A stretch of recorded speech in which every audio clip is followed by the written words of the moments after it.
Welcome back trackside here for Trophy Tour Victoria round at number 4. And as we did last year, we put our arms out and embraced these big fields of superkarts. I'm Darren Smith, right beside me Scott Williams, a guy, an absolute font of knowledge around motorsport, and for the longest time now has turned his hand to superkarts. Scott, welcome. This is the first race for the weekend. Let's have a quick look at the grid sheet. Tim Clark will be on pole for the 125 gearbox karts. James Bowden to Colin McIntyre. James Strahr, Brad Stebbing, Bobby Jane in the number 77. Jack Schuster. Finn White has perfected an engine change. Lee Filipino in the rotax light. Sanjeev Pereira, Russ Occhipinti, Patrick Ross, Hayden Veld, Alexander Melterik, Zara Skasala, Jess Zaganji, Liam Cowan, Zen Kramer, Darren Tyler, and Rotax Heavy. Family combination there in Tyler Williams on pole, and Martin Anderson, Rod Clark, Stuart Robson, John Fife, and Alan Dodge. Sorry, Scott, welcome. No karts on track for their first race, and looking forward to this one. Looks like a bit of trouble there for the Brad Stebbings kart at the back there. He's trying to adjust something on the carburettor there, and he's dropped to the back of the field from the 125s. We've got Tim Clark leading him around here on pole. Rolling start as they come down across the grid boxes as they're instructed to do so. Pointing up along the very long straight here at Sandown, and they get released right on the line there, and it will be James Bowden that gets a very nice start there, but Tim Clark going to go side by side with them as they come down the next field. The Rotax Light have started, and then it'll be the Rotax Heavy, all three different groups broken up by that couple of 100 metres there, down into turn 1. We look at the Rotax Lights coming down now into turn 1. Looks like Sonny Pajera there leading from the South Australian of Patrick Ross. Ross Occhipinti dropping into third there with Hayden Velden fourth. The bumps down into turn number 2 there were a big feature last year when they went side by side. They've obviously found themselves a lane where they can get through there that isn't as bumpy either side of that. We saw like front wheels yet leaving the ground here last year with the superkarts. The second grid just storming through GC Electrical turn 4, but it will be James Bowden across the top of the hill for the first time. The Finn White, good to see him back out there again after his earlier engine issues. We've got a bit of a drag race down here, 3 wide down the back straight. Pajero, Ross and Occhipinti there. I don't know what's wrong with them. You can pit 4 across there. That's brave stuff there, and even hands up off the wheel, wiping something off the visor there too with Hayden Veld. So that was interesting. Hand off the wheel. What is the grip on the steering wheel in a kart? Is it fingertips just lightly on, or is it a big fistful of grip? Nah, certainly. Well, some of these corners over these bumps I'm tipping, there's a firm grip on the wheel, but normally you're fairly light on the steering wheel. These will jump around a bit on a normal circuit, but here you can just see them skating around everywhere. It's fun to watch in the commentary booth. I don't think it'll be the same there. Look, we've got a slipstream battle coming down the track here at the moment. Everyone's sort of getting in line. Gee, there'd be a small hole of air behind one of these karts, but if you're 10 centimetres away from the kart in front and you've got 10 of them lined up like that, you're going to be faster than one out on their own. Oh, certainly. And I know looking at the data just before on Tyler Williams' kart, he was about 10 kilometres an hour faster down the back straight. And the front there's Bobby Jane. Oh! Another one into the side. Bobby Jane's car parked up on the ripple strip there, and yellow flags were certainly being waved into turn 4. We could see that for 10 or 12 karts prior to that. There's the green flag, so racing can continue.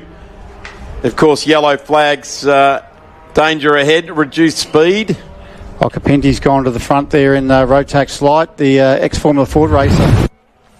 Here we go. This will be Bobby Jane we're looking at here in the 77.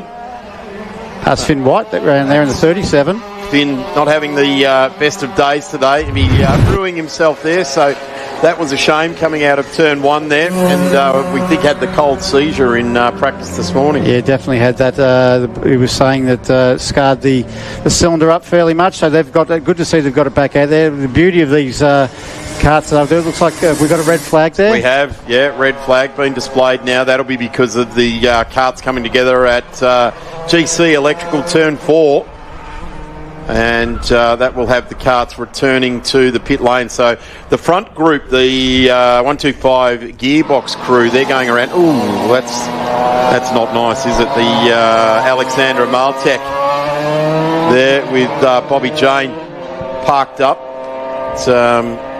Cart was parked up not far from where it was parked up earlier on today, and there is the Victorian Fire and Rescue Squad arriving at the scene and the Event Solutions Motorsports safety team. Big shout out to Nissan for helping out the Event Solutions safety team here this weekend. Here's the replay. This could be the Bobby Jane one. Yes, he spun on the inside of the corner, just going backwards, and then parked it up on the ripple strip. That actually looks like Tim Clark, the leader there, came out of the corner and looks like he sees and looked at the engine, and Bobby Jane's had nowhere to go there. And then I was collected a couple of others there around the corner. Yeah, the 97 got mixed up there. That's Zara Scarcella there as well. She's looking back at the rear of her kart. So 3 karts definitely getting mixed up there.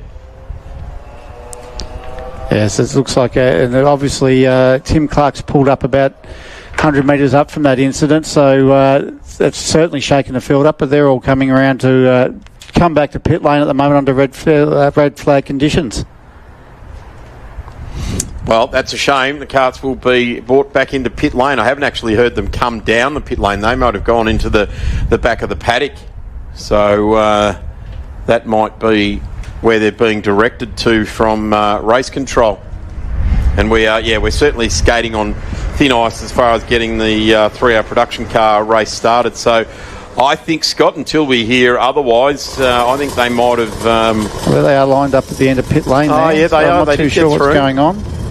But certainly looking like they want to get going again, but there's a bit of a pickup and collection being done down at Turn 4. As I was touching on there, it's great to see Nissan throwing some support behind the Event Solutions safety team down there with Marty Doxey. Nissan have given them the use of GTR, which is always fantastic, because the faster we can get the medical crew to any incidents out there at all is the best way to go. And I know Marty works very, very hard to keep all of the best of equipment for these medical interventions, and it's one of those things, you don't need it till you need it.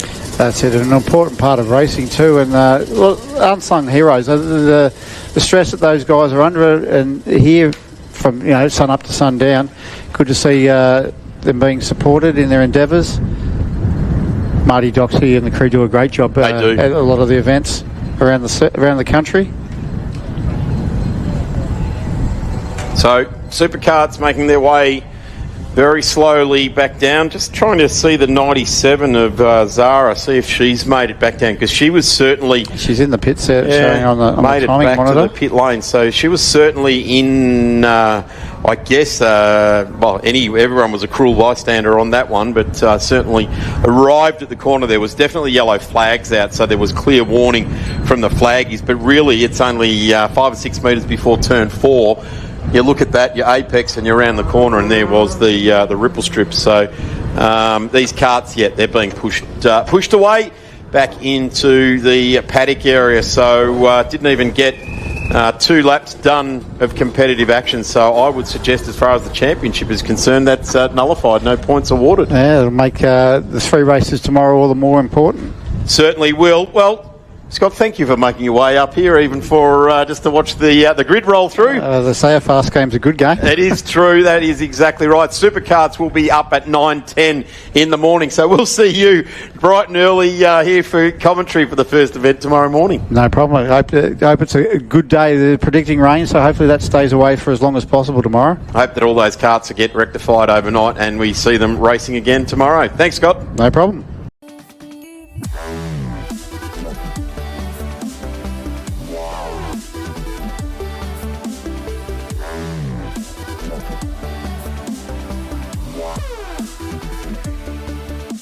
Yeah.